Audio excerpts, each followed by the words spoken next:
Audio Jungle. Good evening, Assalamu alaikum and namaste to all the people of Nirmal. పట్టభద్రులు Nirmal పట్టభద్రులందరికీ శిరస్సు వంచి ధన్యవాదాలు తెలియజేస్తున్నాం. ఇంత బిజీ షెడ్యూల్లో ఉన్న, ఎంత మార్నింగ్ నుంచి సాయంత్రం వరకు మీరు ప్రైవేట్ జాబ్కి వెళ్ళినా ఇవాళ తమ్ముడు కోసం వెళ్ళి వినాలి, అసలు ఏం మాట్లాడుతున్నాడు, అసలు ఎందుకు తిరిగిండు, ఇండిపెండెంట్ క్యాండిడేట్గా పోటీలో వచ్చిండు, గెలుస్తాడా, ఏంటి అసలు పొజిషన్ అని వినడానికి మీరు అందరూ వచ్చిండు. కానీ మీరందరూ ఒక ఆలోచన చేయాలా. आप सब एक सोच लीजिए, आपका पहले का एमएलसी कौन था, आपको आइडिया है? మన హ్యాండిక్యాప్ రంగాల కోసమో లేదా ఇంకా గ్రాడ్యుయేట్స్ కోసమో ఎప్పుడన్నా మెమరాండం ఇచ్చిందో, కలెక్టర్ మేడం దగ్గర కలవడమో, ఒక ధర్నానో, ఒక సర్వేనో, ఒక ఇంప్లిమెంటేషన్ ప్రోగ్రామో, ఒక ట్రైనింగ్ ప్రోగ్రామో, ఒక స్కిల్ డెవలప్మెంట్ ప్రోగ్రామో ఏదైనా చూసిరా అన్న? కరెక్ట్ చెప్పాలి, మనస్ఫూర్తిగా చెప్పలేదు. ఎందుకు చూడలేని పరిస్థితి అని అంటే, ఎవరు వచ్చినా హోదాల కోసం వస్తున్నారు, వాళ్ళ సొంత దాని కోసం వస్తున్నారు, సొంత డెవలప్మెంట్ కోసం వస్తున్నారు. కానీ వాళ్ళు ग्रेजुएट्स కోసం ఏదో పని చేద్దాం, उनके लिए हम काम करेंगे, बच्चों के मुस्तकबिल के लिए काम करेंगे, రేపటి తరాల కోసం మనం పని చేద్దాము అని ఎవరు ముందుకు వచ్చే పరిస్థితి మీకు కనిపించట్లేదు. కానీ ఈ తమ్ముడు ఒక వ్యూహంతోని, పకడ్బందీ ప్లానింగ్ తోని సెప్టెంబర్ లోనే జాబ్ మేళా కండక్ట్ చేయడం జరిగిందన్నా. మీరు కావాలంటే మీరు గూగుల్ ఓపెన్ చేసుకోండి, యూట్యూబ్ ఓపెన్ చేసుకోండి, జాబ్ మేళా కరీంనగర్ అని కొట్టండి. అందులో 400 పైగా మేము వాళ్ళకి స్పాట్ ఆఫర్స్ ఇప్పించగలిగాము. ఇది మేము చేసే పని, ఇంతకుముందు మేము చేసిన పని. కొరట్లాకి సెప్టెంబర్ లోనే అన్నా ఎమ్మెల్సీ ఎలక్షన్ వస్తుంది, మీరందరూ ఓటు నమోదు చేసుకోండి అని అంటే వాళ్ళు అన్నారు, అన్నా మేము మిమ్మల్ని గెలిపించుకుంటాం, కానీ మీరు ఫస్ట్ సంతకం గెలవగానే, ఎమ్మెల్సీ గ్రాడ్యుయేట్స్ అవ్వగానే కొరట్లాలో లైబ్రరీ తీసుకురావాలన్నా అని అడిగారు. అప్పుడు నేను ఏం చెప్పినా, దానికి నేను గెలవడమే అవసరం లేదు, నేను ఇప్పుడే స్థాపన చేసేస్తా అని చెప్పేసి ఒక ప్రైవేట్ గా మన కోసం ఇవాళ ఒకటి కొరట్లలో మీరు ఫోన్ చేసి తెలుసుకోండి, ఒక లైబ్రరీ ఎస్టాబ్లిష్మెంట్ చేయడం జరిగింది. అక్కడ మీరు చూసుకున్నట్లయితే నా హిందూ తమ్ముళ్ళు, నా ముస్లిం తమ్ముళ్ళు అందరూ ఎస్సీలని, ఎస్టీలని, బీసీలని, రెడ్డిలని ఎలక్షన్ లో వస్తున్నారు. కానీ ఒక లైబ్రరీలో కూర్చున్నప్పుడు మనం ఏ రిలీజన్ కి బిలాంగ్ అవుతామని చూడము, మనం ఒక నౌకరీలో కూర్చున్నప్పుడు మనం ఇది ఇదా అదా అని చూడమన్నా. మీరందరూ గుర్తుపెట్టుకోవాలా, ఈ ఎలక్షన్ ఒక కాంగ్రెస్ ది కాదు, ఒక బీజేపీ కాదు, మీది ఇంటెలెక్చువల్స్ ది, మీ ఎలక్షన్ ఇది అని నేను మీకు చెప్తున్నా. అందుకే ఈ ఎలక్షన్ లో ఈవీఎం లేదు, బ్యాలెట్ పేపర్ ఉంది, దీని పక్కన 43వ నంబర్ మీ సంతకం పెట్టే కిందనే పైన టాప్ లో ఉందన్న, పక్కన రైట్ సైడ్ లో 1 నంబర్ వేసి మీరు ఈ తమ్ముడిని జీవించండి అన్న, ఆశీర్వదించండి అన్న. ఈ తమ్ముడు మీకోసం పని చేసి చూపిస్తాడని మాటిస్తున్నాను. మళ్ళా ఎక్కడికి వెళ్ళినా कहाँ भी जाओ, प्रति इंडिक बोलना, हर गली में जा रहे, वहां पर क्या देखे, भाई आप हमारे छोटे भाई है, छोटे बेटे हैं, नूना కొడుకులాంటి అన్న నా ఇద్దరు పిల్లలు ఉన్నారు, కొడుకు బిడ్డని నేను 18-20 సంవత్సరాలు, ఒక ప్రైవేట్ స్కూల్లో 13 సంవత్సరాలు, ఒక ఇంటర్మీడియట్ కాలేజీలో 2 సంవత్సరాలు,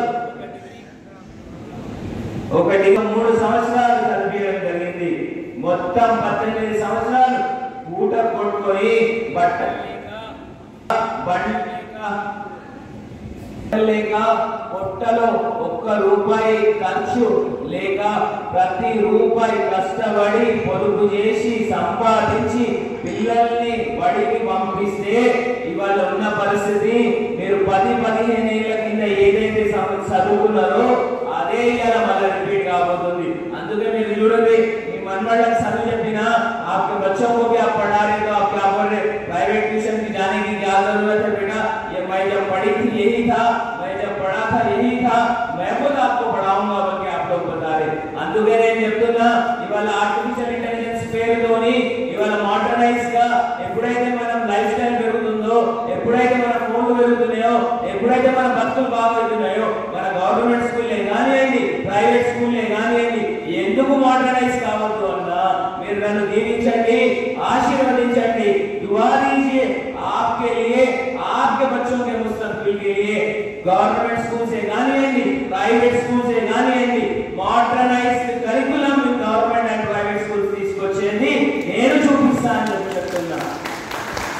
మనోళ్ళు రోడ్ల మీద పోతున్నా ఎలక్షన్ క్యాంపెయిన్ ఎలక్షన్ వస్తున్నాయి తిరుగుతుంటే ఘోరమైన పరిస్థితి ఏంటి అంటే రోడ్డు మీద ఏముంటాయి చౌరస్తాల కాడ చూస్తే టెంట్లు వేసుకొని మన సర్వశిక్ష అభియాన్లన్నా మోడల్ స్కూల్ టీచర్లు టీపీటీలు హెచ్పీటీలు డిఎస్సీలు ప్రతి కాడ లొల్లి తప్ప ఒక ప్లానింగ్ లేదు పాడు లేదు.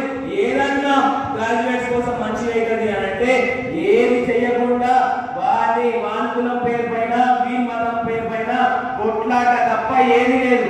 आप लोग इलेक्शन कैंपेन देख लीजिए వీళ్ళు ఏమంటారు నేను ఎస్సీ బిడ్డని నేను ఎస్టీ బిడ్డని నేను బీసీ వర్గానికి చెందినోని నేను రెడ్డి వర్గానికి చెందినోని అని కొట్లాడుతున్నారు. కానీ మీరు ఒకటి గుర్తుపెట్టుకోండి, ఈ బిడ్డ దళితుల బిడ్డ, ఈ బిడ్డ బీసీ బిడ్డ, ఈ బిడ్డ ఎస్సీ ఎస్టీ అందరి బిడ్డ.